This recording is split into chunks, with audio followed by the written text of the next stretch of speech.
ನಮಸ್ಕಾರ ಸ್ನೇಹಿತರೆ. ಇಂದು ಬಹುಶಃ ನಿಮಗೆ ಎಲ್ಲರಿಗೂ ತಿಳಿಯದ ಆದರೆ ತಿಳಿದವರ ಜೀವನವನ್ನೇ ಬದಲಿಸಿರುವ ಒಂದು ಅಮಾವಾಸ್ಯೆಯ ರಹಸ್ಯಗಳನ್ನು ನಿಮ್ಮ ಮುಂದೆ ತೆರೆದಿಡಲು ಬಂದಿದ್ದೇನೆ.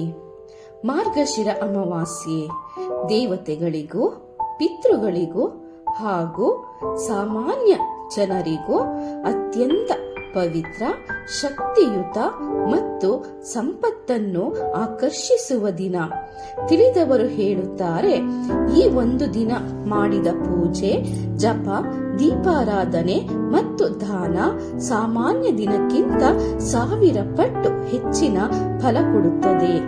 ಈ ವಿಡಿಯೋ ಕೊನೆವರೆಗೂ ನೋಡಿ, ಏಕೆಂದರೆ ಇಂದಿನ ವಿಡಿಯೋದಲ್ಲಿ ನೀವು ತಿಳಿಯಲಿರುವುದು ಮಾರ್ಗಶಿರ ಅಮಾವಾಸ್ಯೆಯ ದಿವ್ಯ ಮಹತ್ವ, ಯಾವ ಪೂಜೆಯನ್ನು ಹೇಗೆ ಮಾಡಬೇಕು, ಮನೆಯಲ್ಲೇ ಸರಳ ಆಚರಣೆ ವಿಧಾನ, ಈ ದಿನ ಮಾಡಿದರೆ ಸಿಗುವ ಅದ್ಭುತ ಶುಭ ಫಲಗಳು.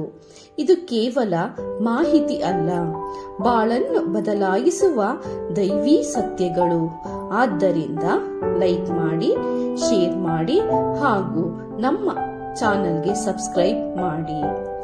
ಮಾರ್ಗಶಿರ ಅಮಾವಾಸ್ಯೆ ಮಹತ್ವ. ಮಾರ್ಗಶಿರ ಮಾಸದ ಅಮಾವಾಸ್ಯೆಯನ್ನು ವೈಕುಂಠ ಮಾರ್ಗದ್ವಾರ ತೆರೆಯುವ ದಿನವೆಂದು ಪುರಾಣಗಳು ಹೇಳುತ್ತವೆ. ಈ ದಿನ ಭೂಮಿಯ ಮೇಲೆ ದೈವಿಕ ಶಕ್ತಿಯ ತರಂಗಗಳು, ಶಿವ, ವಿಷ್ಣು, ಲಕ್ಷ್ಮಿ, ಪಿತೃ ಶಕ್ತಿಗಳು ಅತ್ಯಂತ ಸಕ್ರಿಯವಾಗಿರುತ್ತವೆ. ಮುಖ್ಯ 5 ಮಹತ್ವಗಳು. 1.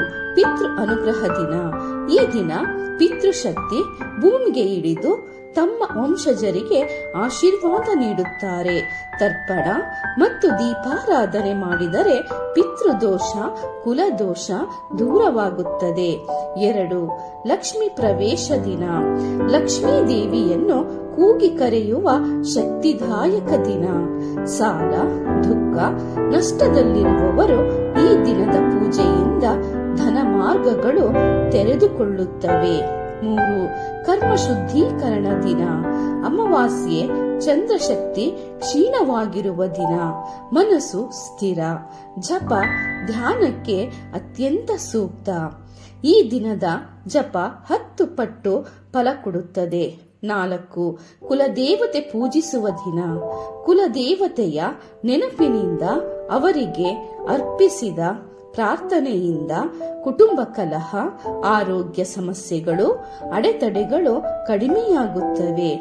5. ನಕಾರಾತ್ಮಕ ಶಕ್ತಿ ನಿವಾರಣೆ. ರಾತ್ರಿ ದೀಪ ಹಚ್ಚುವುದರಿಂದ ಮನೆಯಲ್ಲಿ ಇದ್ದ ಅಶುಭ ಶಕ್ತಿಗಳು, ದೋಷಗಳು ಕರಗುತ್ತವೆ. ಇದಕ್ಕಾಗಿಯೇ ಹಿರಿಯರು ಹೇಳುತ್ತಿದ್ದರು, ಮಾರ್ಗಶಿರ ಅಮಾವಾಸ್ಯೆ ದೀಪ ಮನೆಗೆ ಲಕ್ಷ್ಮಿಯ ಓಡಾಟ. ಪೂಜಾ ವಿಧಾನ.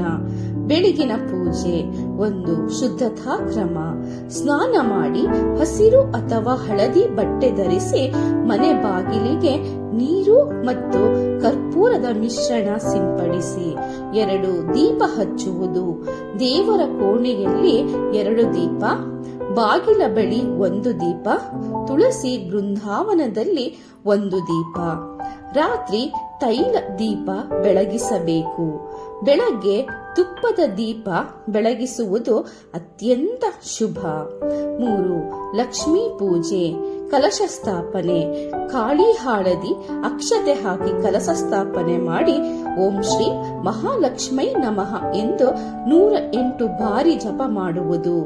ಲಕ್ಷ್ಮಿ ಅಷ್ಟೋತ್ತರ ಅಥವಾ ಕನಿಷ್ಠ ಲಕ್ಷ್ಮೀ ಸಹಸ್ರನಾಮದ 11 ಹೆಸರುಗಳನ್ನು ಪಠಣ ಮಾಡಿ. ನೈವೇದ್ಯ ಬೆಲ್ಲ, ಅಕ್ಕಿ, ಬೇಳೆ ಪಾಯಸ ಅಥವಾ ಶುದ್ಧ ಹಾಲು ಅರ್ಪಿಸಿ. 4. ಪಿತೃದರ್ಪಣ. ದಕ್ಷಿಣ ದಿಕ್ಕಿಗೆ ಮುಖ ಮಾಡಿ ಕೈಯಲ್ಲಿ ಎಳ್ಳು ನೀರು ಹಿಡಿದು 3 ಬಾರಿ ಹೇಳಿ ಓಂ ಪಿತೃಭ್ಯೋ ಸ್ವಧಾ ನಮಃ ತರ್ಪಯಾಮಿ ಎಂದು ಹೇಳಿ. ನಂತರ ಬಾಳೆ ಎಲೆ ಮೇಲೆ ಅನ್ನ, ಹಣ್ಣು, ಸಿಹಿ ಇಟ್ಟು ಪೂಜಿಸಿ. 5. ಕುಲದೇವತೆ ಆರಾಧನೆ. ಕುಟುಂಬದ ನಿಯಮದಂತೆ 1 ನಿಂಬೆಹಣ್ಣಿನ ದೀಪ ಬೆಳಗಿಸಿದರೆ ವಿಶೇಷ ಫಲ. 6. ಸಂಜೆಯ ದೀಪ ಮತ್ತು ಪ್ರಾರ್ಥನೆ. ತುಳಸಿ ಬೃಂದಾವನಕ್ಕೆ ದೀಪ, ವಿಷ್ಣು ಸಹಸ್ರನಾಮ ಅಥವಾ ಗಾಯತ್ರಿ ಜಪ ಮಾಡುವುದು, ಕುಟುಂಬ ಸಮೇತ 3 ನಿಮಿಷ ಮೌನ ಧ್ಯಾನ ಮಾಡುವುದು. 7. ವಿಶೇಷ ರಾತ್ರಿಯ ದೀಪ. ರಾತ್ರಿ ಮನೆಯಲ್ಲಿ ಉತ್ತರ ಪಶ್ಚಿಮ ದಿಕ್ಕಿನಲ್ಲಿ ಒಂದು ದೀಪ ಹಚ್ಚಿ ದುಷ್ಟ ಶಕ್ತಿಗಳ ನಿವಾರಣೆಯಾಗುತ್ತದೆ. 8. ದಾನ ಮತ್ತು ಸೇವೆ. ಸಾಧ್ಯವಾದರೆ ಅನ್ನ, ಬಟ್ಟೆ, ಹಣ್ಣು, ದೀಪ ದಾನ ಮಾಡಿ. ಇದು ಈ ದಿನದ ಅತ್ಯಂತ ದೊಡ್ಡ ಪುಣ್ಯ. ಮಾರ್ಗಶಿರ ಅಮಾವಾಸ್ಯೆ ಆಚರಣೆ ಮಾಡಬೇಕಾದ 7 ಕೆಲಸಗಳು. ಬೆಳಗ್ಗೆ ಮತ್ತು ರಾತ್ರಿ ದೀಪಾರಾಧನೆ, ಹನುಮಾನ್ ಚಾಲೀಸ, ಲಕ್ಷ್ಮೀ ಸ್ತೋತ್ರ, ವಿಷ್ಣು ಸಹಸ್ರನಾಮ ಪಾರಾಯಣ, ತುಳಸಿ ದಳ ದೇವರಿಗೆ ಅರ್ಪಣೆ, ಅಕ್ಕಿ, ಎಳ್ಳು, ಬಟ್ಟೆ ಅಥವಾ ದೀಪದ ದಾನ, ಹಿರಿಯರ ಆಶೀರ್ವಾದ ಪಡೆಯುವುದು, ಉಪವಾಸ ಅಥವಾ ಸಾತ್ವಿಕ ಆಹಾರ, ಜಪ ಓಂ ಶ್ರೀಂ ಹ್ರೀಂ ಕ್ಲೀಂ ಮಹಾಲಕ್ಷ್ಮೈ ನಮಃ.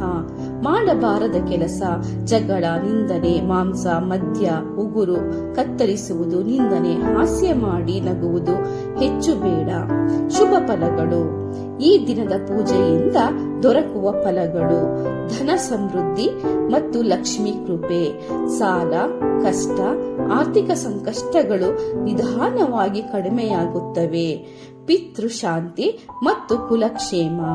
ಪಿತೃ ಸಂತೃಪ್ತಿಯಿಂದ ಮನೆಯಲ್ಲಿ ಕಲಹ ಕಡಿಮೆಯಾಗಿ ಶಾಂತಿ ಹೆಚ್ಚಾಗುತ್ತದೆ. ಅದೃಷ್ಟ ದ್ವಾರ ತೆರೆದು ಮಾಡಬೇಕಾದ ಕಾರ್ಯಗಳು ಸುಲಭವಾಗಿ ನಡೆಯುತ್ತವೆ, ತಡೆಗಳು ಕಡಿಮೆಯಾಗುತ್ತವೆ.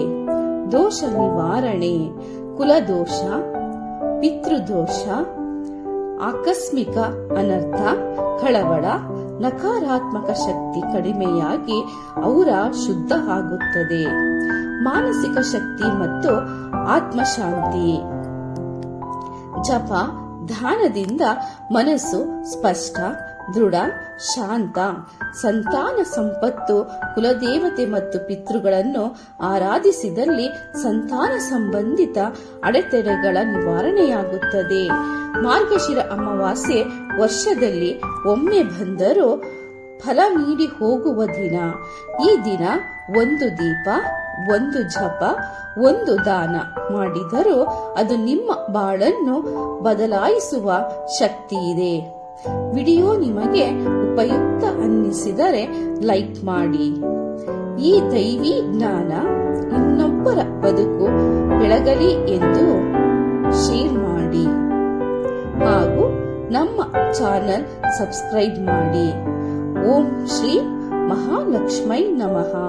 ಎಲ್ಲರ ಮನೆಗೆ ಸಂತೋಷ, ಶಾಂತಿ, ಸಿರಿ ಸಂಪತ್ತು ಹರಿದು ಬರಲಿ. ಧನ್ಯವಾದಗಳು.